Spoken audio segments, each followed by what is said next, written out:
The Decline of Masculinity in the USA and its Unintended Consequences. As a concerned citizen, I can't help but notice the alarming decline of masculinity in the United States. This decline isn't just affecting relationships, but also the overall strength and unity of our families and communities. I believe that by making men weak and vilifying them, we are inadvertently harming society and making it easier for the government to control us all. In my opinion, this decline is being furthered by the modern feminist movement, which seems to do more to bash men than to truly elevate women. Before I delve into my arguments, let me clarify that I am not against equality for women.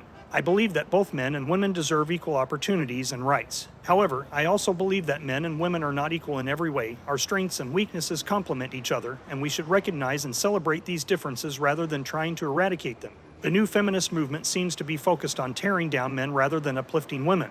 By doing so, they are inadvertently undermining the very foundation of our society. Men and women have always worked together, forming the backbone of our communities and families. By weakening one half of that partnership, we risk destabilizing the whole structure. The decline of masculinity has had a profound impact on our relationships. Men are taught from a young age to suppress their emotions and to avoid vulnerability. This can make it difficult for them to form deep and meaningful connections with others, particularly romantic partners. In turn, this lack of emotional intimacy can lead to a breakdown in communication, trust, and ultimately, the dissolution of relationships. Furthermore, the decline of masculinity has led to a decrease in the overall strength of people and families. Traditionally, men were the primary providers and protectors for their families, while women have made significant strides in the workforce and are now able to provide for their families as well. The fact remains that we still need strong men to support and protect us. By vilifying and weakening men, we are putting the security and well-being of our families at risk. The question then arises, who benefits from this weakening of men? In my opinion, it is the government and those in positions of power who stand to gain the most.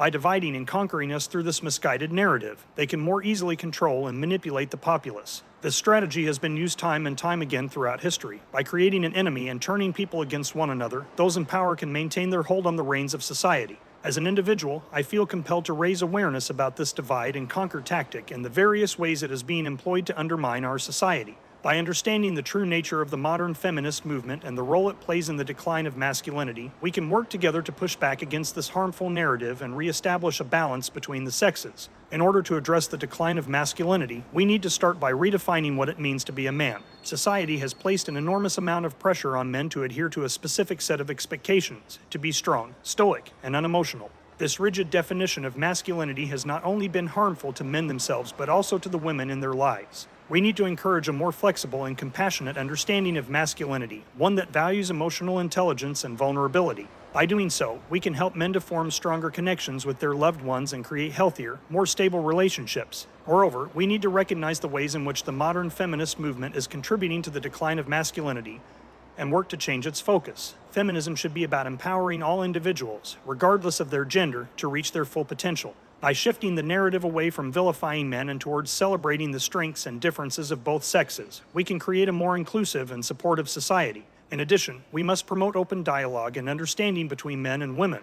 By encouraging honest conversations about our individual experiences, we can bridge the divide that has been created by the modern feminist movement and work together to tackle the challenges that face us all. As we work to address the decline of masculinity and its consequences, it's important to remember that we are not advocating for a return to oppressive gender roles or inequality. Instead, we are seeking a balanced approach that recognizes and celebrates the unique strengths and capabilities of both men and women, while also acknowledging the importance of emotional well-being and vulnerability. As citizens, we must also be vigilant in recognizing and pushing back against the divide and conquer tactics employed by those in power. By educating ourselves and raising awareness about these strategies, we can resist manipulation and work towards a stronger, more unified society. In conclusion, the decline of masculinity in the United States has had a profound impact on our relationships, the overall strength of our families and communities, and our ability to resist manipulation by those in power. We need to be recognizing the ways in which the modern feminist movement has contributed to this decline and start promoting a more balanced and compassionate understanding of masculinity. This way we can begin to address these issues and work towards a stronger, more unified society.